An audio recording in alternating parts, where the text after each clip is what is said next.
Mary shares that tear as she shared the tears of Jesus, her son, at the cross. Finally, ikatulo nga regalo ato ang Birhen sa Fatima, mao ang pag-ampo. Na-notice ninyo, unsa ang constant responsorial refrain sang apparitions? Unsa ang ginapangayo ni Mama Mary? Prayers. Prayers. We listen to God, we pray, we do reparation that leads to healing and conversion, and also the granting of our many petitions. And that is through prayers.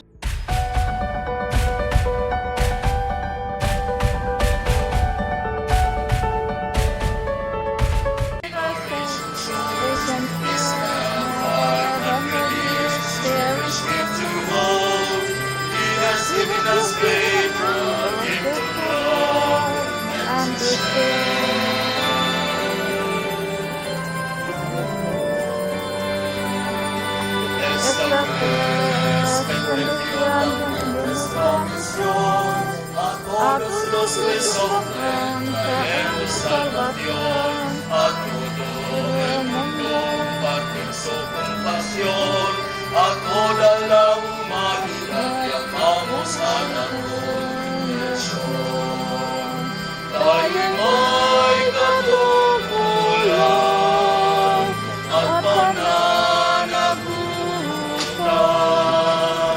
na ang kapwa'y akayin kay Kristong tulihin.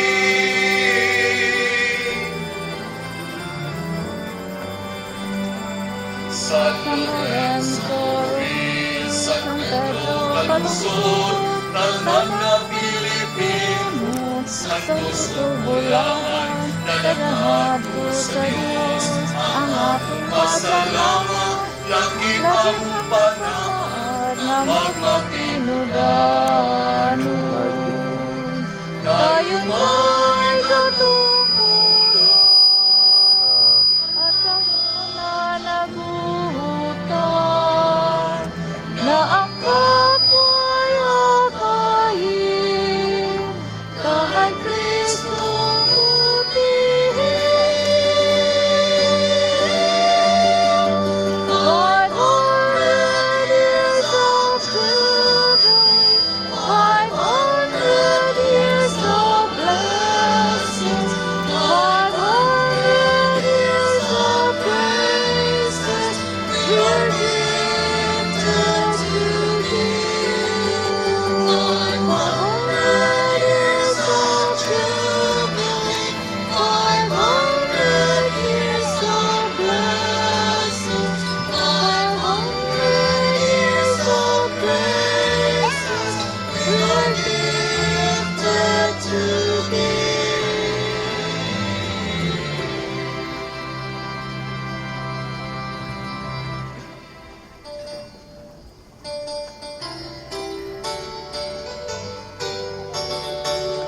Dul ka muna malipayon sa tubangan sa Ginoo. Dul ka muna malipayon sa tubangan sa Ginoo. Awitin nga malipayon ang Ginoo tanan nga kayutan. Alagari nga malipayon ang Ginoo. Dul ka muna niya uban sa masadyak nga awit. Dul ka muna malipayon sa tubangan sa Ginoo. Dul ka muna malipayon sa tubangan sa Ginoo. Sa ngalan sa Amahan, ug sa Anak, ug sa Espiritu Santo. Amen. Ang kalinaumanan ninyo. Manasa kanimo. Mga igsoon, mag-inusol kita sa atong mga sala, anuman dam kita alang sa pagsaulog sa Santos nga Misa.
solo, ayaw ginuin tao ni sa likwan. Inom, kanoy, kanoy, kanoy, kami, kanoy, kami. Karahanad na to kay Mama Mary. If I were hanged on the highest hill, Mother of mine, oh Mother of mine, I know whose love would follow me still. Mother of mine, oh Mother of mine, Mine. If I were drowned on the deepest sea, Mother of mine, oh Mother of mine, I know whose tears would come down to me. Mother of mine, oh Mother of mine, If I were damned body and soul, Mother of mine, oh Mother of mine, I know whose prayers would make me whole. Mother of mine, oh Mother of mine. Thank you. Masipang pakpak kay Mama Mary o kaninyong tanan. Wait, kamo na ang modern day poets, no? Very good. Dinhi sa lugar na to, no? Kaanindot kining poem sa English, ni Rudyard Kipling, iyang gihulagway ang way sukod kapag igugma ang usa ka inahan. And if you ask me karong buntag, this refers in a most beautiful and special way sa ato ang inahan, Birhen sa Fatima. Tulo ang aspeto kasulod niini: accompaniment, tears o luha, o prayers o pag-ampo. Number 1, accompaniment. Sang tanan nagpalagyo o giabandonar si Kristo, kinsa ang nagpabilin. Ironically, most of the men, the apostles, ran away. Ang nagpabilin, si Maria. Kung madumduman pa ninyo ang film nga Passion ni Mel Gibson, si Maria sinugdanan kauban ni Kristo sa Via Dolorosa, hangtod sa krus. Ang Ebanghelyo nagsangyaw, si Maria duol sa krus, nagbarog. Mary stood near the cross. Stabat Mater. She stood near the foot of the cross. Whereas others left, she remained. Where others escaped in fear, she stood near her son who was crucified with courage. Whereas others denied him, she did not deny him. Sa panahon sa kasakit ug kamatayon, Mary, siya nagbarug duol sa krus. Dugay ko na kini mga hinigugma na basahan, pero ang kahulugan, recently lang, mas nag-reveal ang kalahom o kaanindot sang iyang meaning nga theological. Kining pagbarog bitaw nga posture, according sa usa ka scripture exegist, normally, in the face of great pain, it's okay, Father. Okay. In the face of great, ang atuhang umbrella sponsor, si Father Siano. Invited ka mo next month, siya ang mamisa, no? Mabalik ka mo. Okay. May advertisement na, Father. Thank you, no? Mga hinigugma, sa panahon sang kasakit, unsa ang atuhang theological understanding kining pagbarog nga posture. According sa usa ka scripture exegist, normally in the face of great pain and horrifying experience, we are left pushed to the ground in the posture of sorrow and defeat. Kung naa kita kaguol, ang tendency is mahulog kita sa yuta bitaw. It's a posture of weakness and defeat. Muhilak kita sa yuta. Pero si Maria, nagbarog He said, kining posture is a posture of strength. I would like to emphasize that. Mabasahan na natin ka na, especially during Holy Week, Mary stood at the foot of the cross. So ano karon? Mga hinigugma, this is a posture of strength. Ginapakita ka natong tanan, nga gidawat, o nag-ambit si Maria in a very major way sa misyon sang kaluwasan ni Kristo. Tinuod, daghan ng espada nga naglahos sa iyang kasing-kasing, pero nagbarug siya to show that she knows that her son's death is not a failure. Even though at the eyes of the people, Jesus died in a foolish way. The cross is absurdity for those who don't believe. But Mary shared ang iyang panindugan. Kung itawag natong principle of salvation, that Jesus laid His life for your salvation and mine. Mary, nagbarug siya to show that she knows that her son's death is part of God's will. Idawat kini sang iyang pagtubag kanang fiat at the beginning. Sa pagbarug duol sa krus, she shared the strength of love that cannot die. Love that cannot be defeated. This is the beautiful meaning of Mary's accompaniment. She stood near the cross. Ikaduha, luha, tears. According to scientists, animals can cry to lubricate their eyes for protection.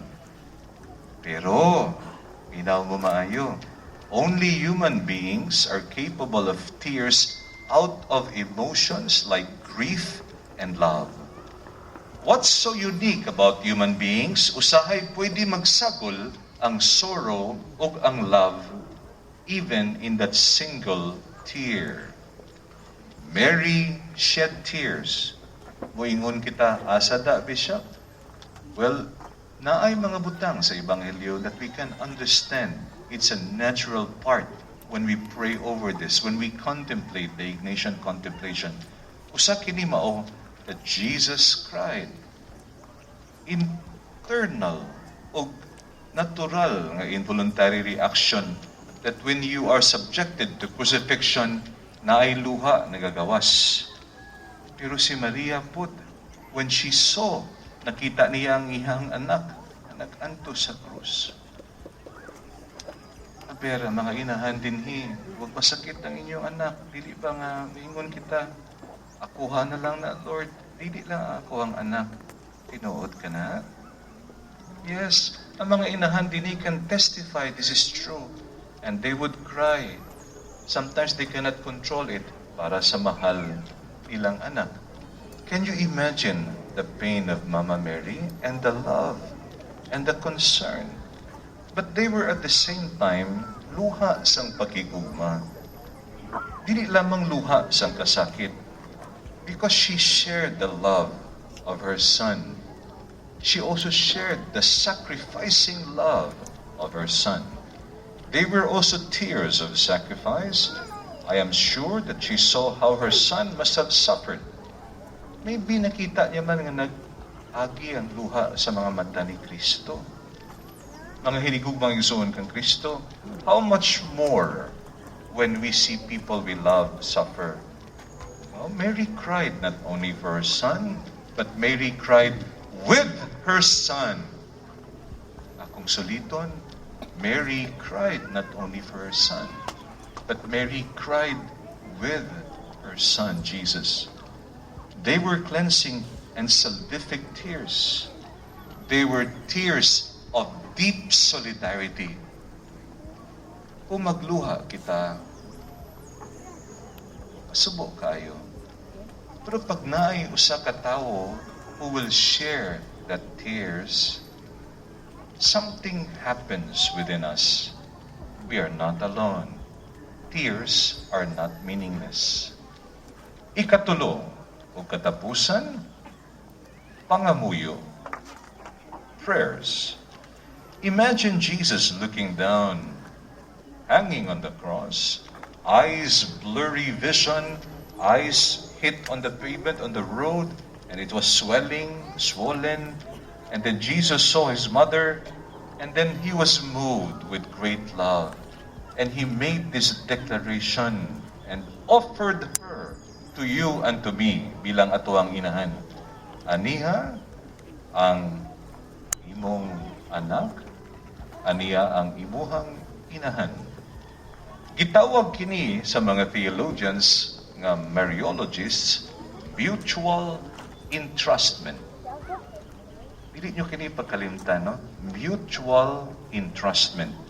Jesus entrusted Mary to us.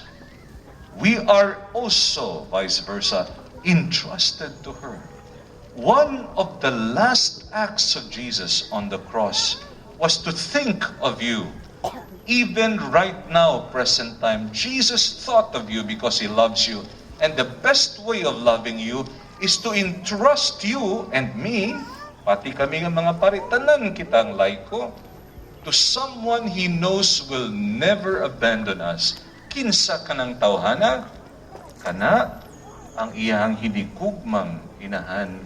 O this moment on, atuhang pod nga inahan, Mama Mary.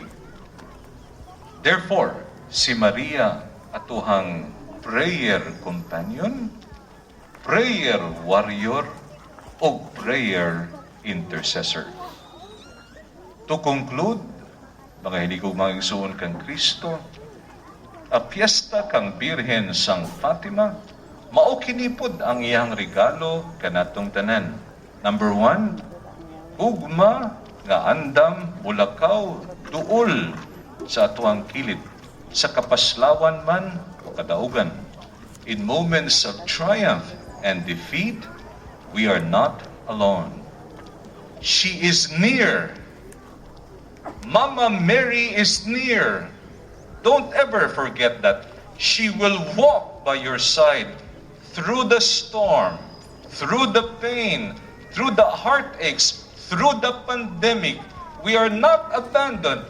God gifted us with Mary at the cross. We are not abandoned children. God loves us so much. And Jesus entrusted us to His mother. Ikaduha, kung naay nag-agay o nagdagayday bitaw nga luha sa atuhang mga mata because of problems nga atuhang nasinati o dili malikayan, kining luha, mga hinigugma, simbolo of deep solidarity. Tandaan nato kini, kung muhila kita, yung kaya heartbroken man kita, ang atuang hinigugma, may lahi nga higugma. Dili lang usa, times 3 pa. O nakakita kaguol, kining panahon, unsa man ang futuro, kining atuang pandemya nga struggle. Lisod kaayo. Mary shares that tear as she shared the tears of Jesus, her son, at the cross. Finally, ikatulo nga regalo, atuang Birhen sa Fatima, mao ang pag-ampo. Na-notice ninyo, unsa ang constant responsorial refrain sang apparitions? Unsa ang ginapangayo ni Mama Mary? Prayers. Prayers. We listen to God, we pray, we do reparation that leads to healing and conversion, and also the granting of our many petitions. And that is through prayers.